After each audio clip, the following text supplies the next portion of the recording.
scale. And then what I did was to produce the instrument definitions to realize them. But it wasn't quite that straightforward, because the score, as it was presented by the computer program, was an even succession of values. I think I mentioned that each reading in the scale represented the average value of a number of stations monitoring the effect for a 3-hour period, such that there were 8 per day and 365 times 8 readings for the year. Clearly, as a musician, I was appalled at the idea of making a composition with notes that just went do do do do do do do do do do do do do, even note values to represent for the whole year. It would have been rapidly quite boring. And so I was able to use 2 other types of delineation, two types of delineation of time in order to prevent the piece at minimum from becoming extremely boring. One was to continuously change the tempo at which the readings or the notes succeeded each other. You'll hear that at the very beginning of the piece. Notice that no two notes are the same length.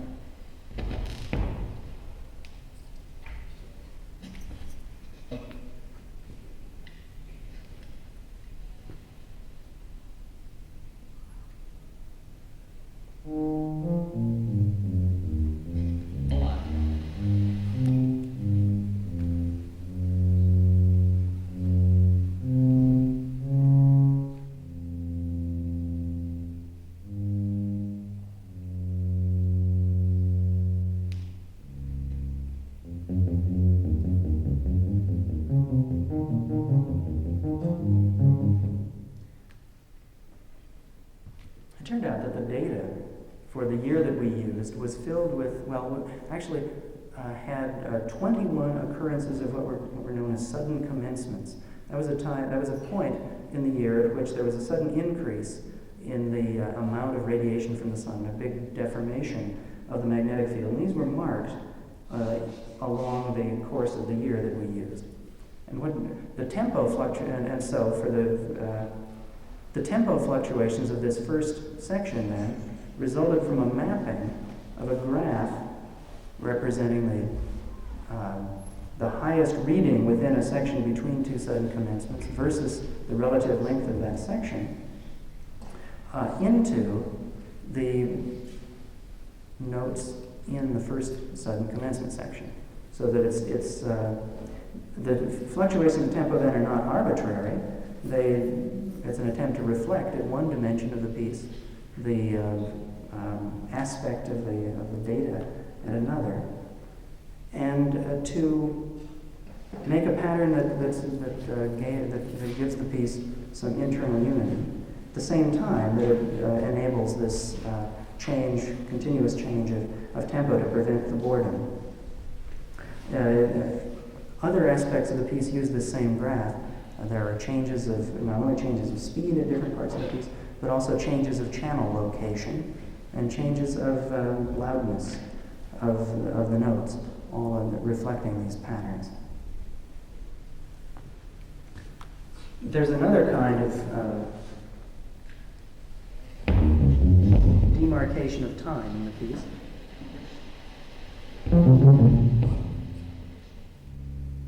And that'll be heard in the next section, where you'll hear a steady beat.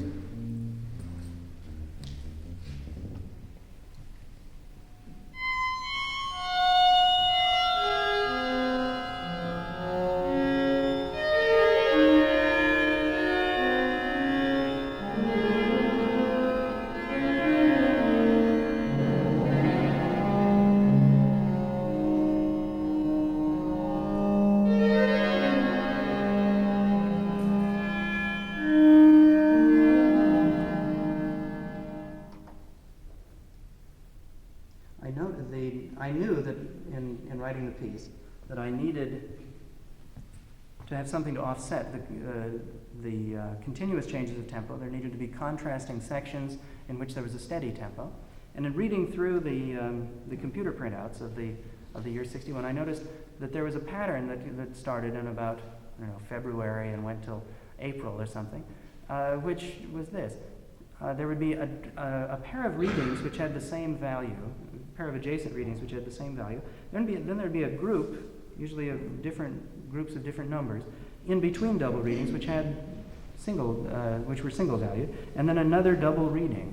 And so I wrote a computer program to manipulate the data such that it would play the double readings as one long note, and all of the intervening notes as equal divisions of time of the intervening time of the time span of one long note. So that resulting in a steady tempo in which the number of subdivisions in the time span varied according to the number of readings between double readings of the same value. A simple example, I think, of a way of using a computer program as an aid in composition, as a way of organizing the material for the composition. You'll notice that there was a difference in tone quality between the first example that I played and the second example. That results from the other side of the tree, the definition of the computer instruments. And the difference then between them was this. In the first case, a simple computer instrument was used. In the second case, that simple computer instrument was enhanced with different filtering and reverberating to change its quality slightly and to simulate the effect of playing that first computer instrument in a large acoustical space.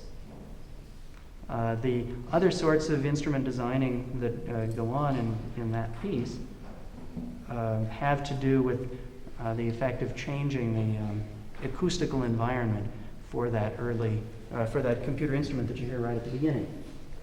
Now, I'll just drop the needle at a couple places so that you can hear different computer instrument designs.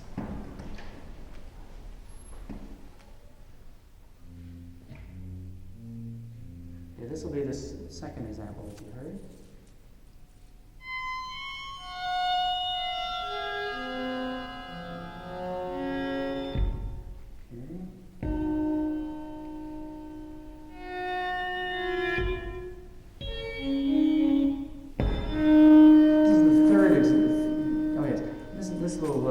Sound more harp-like. It's using a...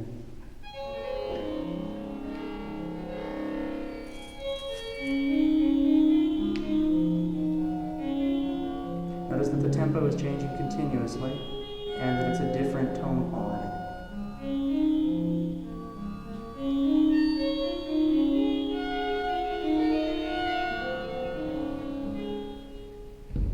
Then finally, there'll be an effect similar to the second one, but a great deal richer.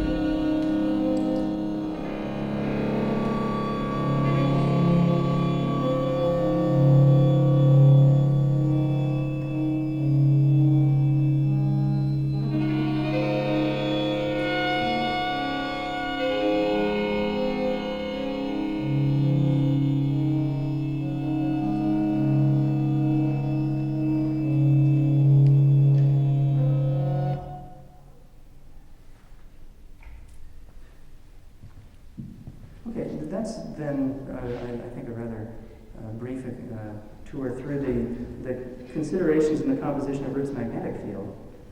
The score had to be organized in time, and the instrument designs had to be created to produce the sound for the piece in such a way that it didn't get too boring, and that there was some kind of organic development of instrument design to realize an effect that seemed to me to be appropriate to that piece, which was that the piece begins with a highly focused sound. You remember at the beginning of the piece, it's a little like the old Tubby the Tuba or something with electricity. It's a very clear sound, and goes to that last sound that you heard, which is the opposite of focused. It's quite diffuse, and in which there's a great deal of ringing, and that was an attempt to to infuse the overall design of that movement with a progression in tone quality as well as changes in rhythm. I'd like next to talk a bit about the use of the computer in the radio play of Samuel Beckett called Cascando.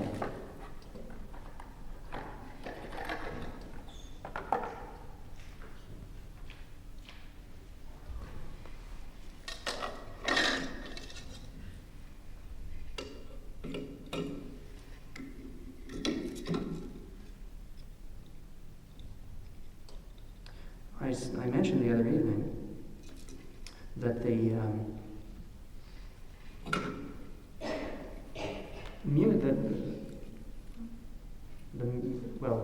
piece, those of you who were here remember that it was the piece has three characters: a live character called the opener,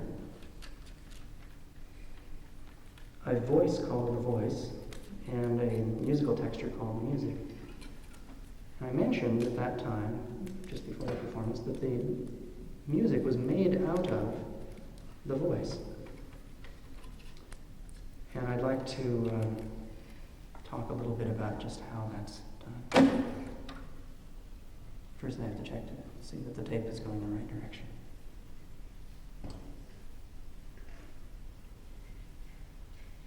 When I am with you, Good.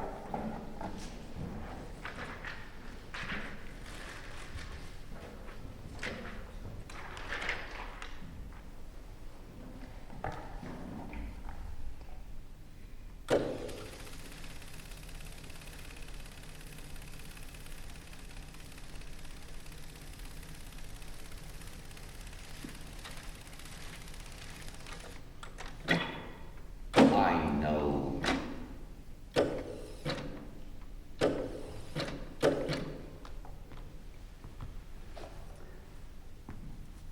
The technique by which the technique for synthesis of sound by which the voice part of that play is made is called speech synthesis by analysis. And I'd like to display first a diagram of the process by which speech is synthesized. In this case, the sound from the computer is not is put into the computer not by some symbolic means as it was in the previous example, but directly from a microphone. You have our speaker here with a microphone attached. The microphone output, which is a fluctuating voltage, is converted to digital form, stored on tape or disc, and then analyzed. Engineers have developed programs to extract the prominent acoustical features of the voice mathematically. That is, once the speech is converted to digital form, it resides in the computer as a stream of numbers. Then computer programs are used simply to extract basically the frequency content with time of the speech.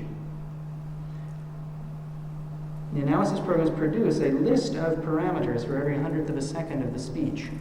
It's like, and those are often called frames in deference to the motion picture.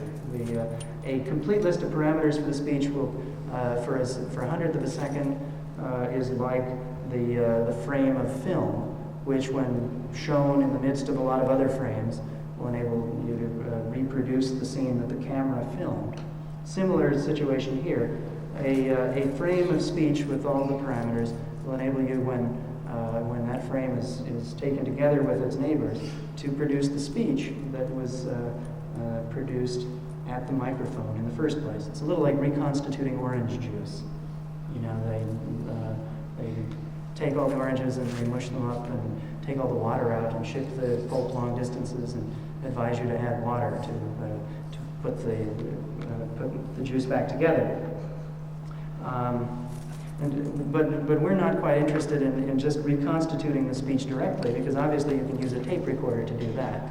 In fact, the original research of this synthesis by analysis was by the phone company in order to transmit a number of conversations over the same circuit, in effect simultaneously.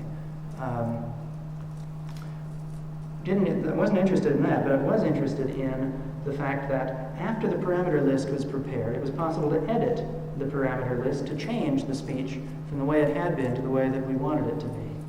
So that you could for example, boost the amplitude of the speech. You could raise the pitch. You could change the time base of the speech independent of its pitch. You could change the pitch similarly. A very nice thing to be able to have as a composer. Then finally, after the editing, the computer program, the editor passes the resulting parameter list to the synthesis program, which either automatically then reconstitutes the waveform of the speech, but incorporating all of the changes that have been specified in the editor. Why don't I give you a taped illustration of this process. Here we'll have Stephen Gilborn, a New York actor, reading the opening of the play Cascando, the opening of the voice part of Cascando. Story. If you could finish it, you could rest. You could sleep. Not before. Oh, I know the ones I finished. Thousands and one. All I ever did in my life, with my life, saying to myself, finish this one. It's the right one. Stephen reads music, and you might have guessed in just listening to that he was reading the rhythm of the speech from the text as well. So that in preparing the piece, I gave him a text with the rhythm, in the rhythm of the music that I wanted to make out of his speech. Then we just took his tape recording, ran it through the A to D converter, analyzed it, edited it, and synthesized it. And that sounds something like this. Story. If you could finish it, you could rest. You could sleep. Not before. Oh, I know the ones I finished. Thousands and one. All I ever did in my life, with my life, saying to myself, finish this one, it's the right one. Okay, that was made prominent difference between the first one you heard and the second was the result of the editing, which replaced the natural pitch contour of Gilborn's voice with a synthetic contour, you might say, I think, a composed pitch contour, one which was displaying a pattern of pitches which I had chosen as a composer, a tune. There was another important difference that you may have heard, though, and that was in the quality of the voice. The voice is no longer natural sounding; it's rather raspy. It's even more mechanical sounding than one might have expected, because it was the synthesis model was changed from the usual attempt to reconstitute the voice as accurately as possible to one which emphasized the graininess of the synthetic voice. That was an aesthetic choice based on a desire to make the voice sound a little unworldly. Yeah, unworldly, otherworldly. Now, I think I mentioned the other day that there was that in this play of Beckett, the opener, the live character, is concerned that the sound of the voice and the sound of the music originate not in the world somewhere, but rather in his head. And I took the position that that was that really was what was going on. And so and having taken that position, then I was searched for a means of creating the sound of the music out of the sound of the voice. And that was done by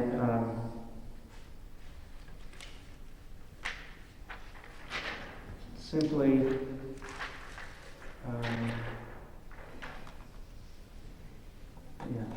I was done by taking the speech which results from the synthesis and feeding it back into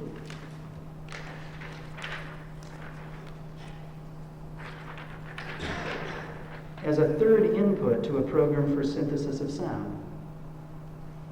And it became, and then the instrument designs became the way in which the previously computed voice part would be altered, and the score became the times at which those alterations would take place.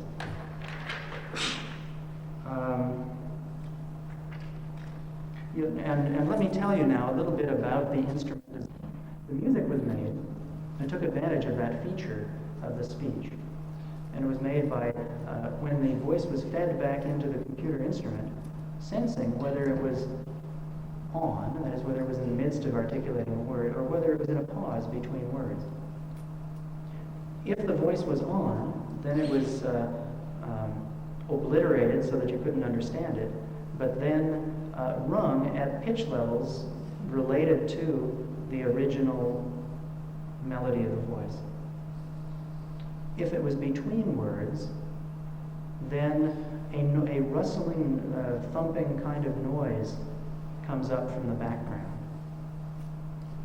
Then at a higher level of those are the two basic ingredients of the sound of the music. Then at a higher level, the proportion of the noise and the pitch is controlled to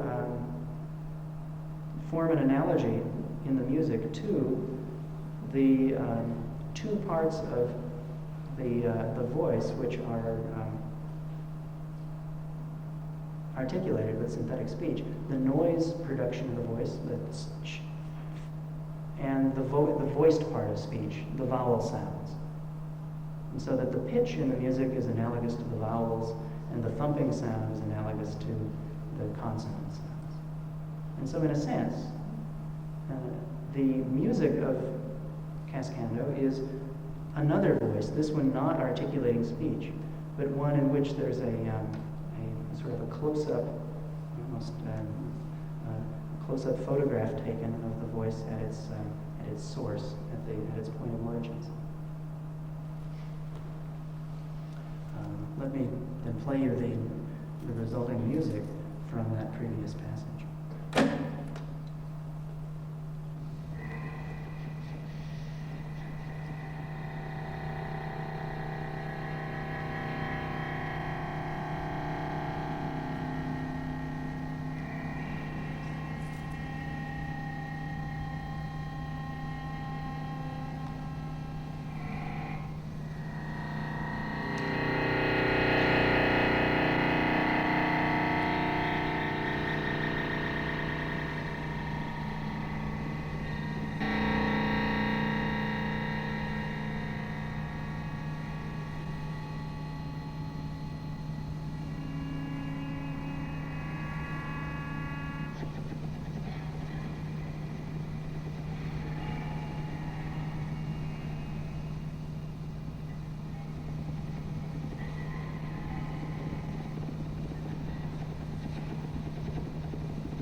The relation between the voice and music can be heard more clearly in the duets.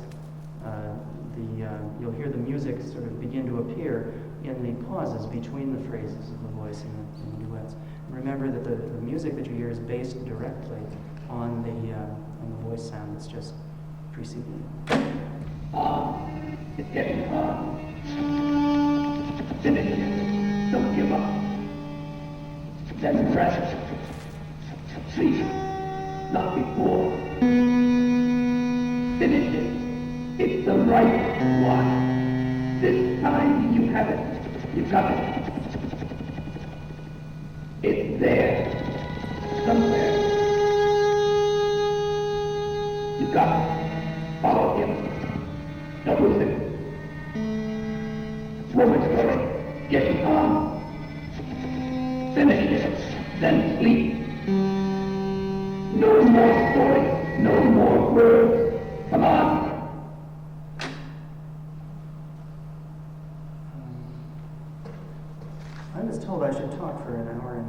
comments, and I think I've done that. But I was told that I should stop in order to answer questions or to elicit comments from you. I hope that I've given you some sort of a tour of the landscape in which I now live.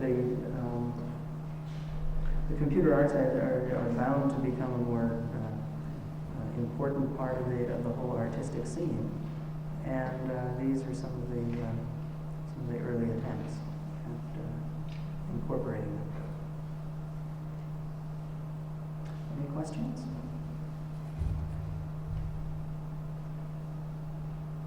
Yes, As long as no one else is sitting there. You mentioned the other night that you originally began doing this in order to hear your music immediately so that you could get some feedback. And then you also mentioned after years had passed, you had found yourself being more interested in bringing tapes to halls such as this and playing music for live audiences to get a more immediate feedback rather than doing it through the medium of a record that someone would just listen to at home. Right.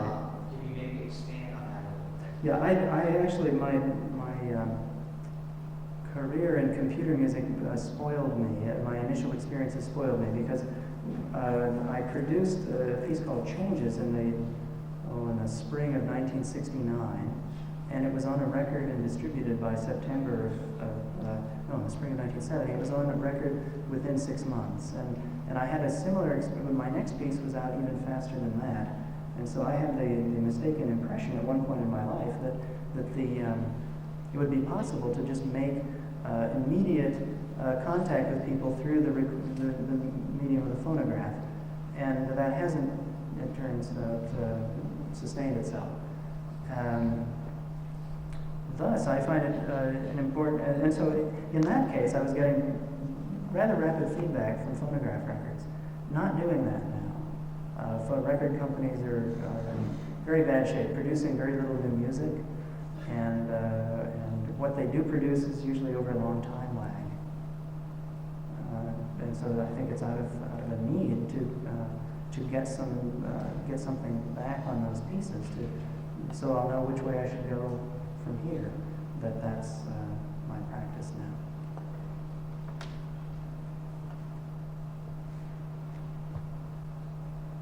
And I must say, I'm getting a big kick out of giving concerts. When I leave tomorrow, I'll go to Oberlin College in Oberlin, Ohio, and put on more or less the same program that we did here Tuesday night, and get some more feedback. That should be, I'm looking very much forward to that. Yes, Paul. About how much would this kind of equipment cost? Is it affordable by one person or by how much what do you have to pay for this analog digital converter? A student of mine assures me that he can have a system at home for $15,000. It'll be that will not be the sort of the Cadillac of the line, but it's certainly a serviceable system for that. He believes. I don't really know. Of course, that's in contrast to the system that I began to use when I was a graduate student, which cost millions of dollars and which would have filled a room about this size. The $15,000 system that he mentions is a small computer system that would easily occupy that, could easily be contained rather on the top of that table. Wouldn't take too much electrical power, wouldn't make too much noise, except beautiful music.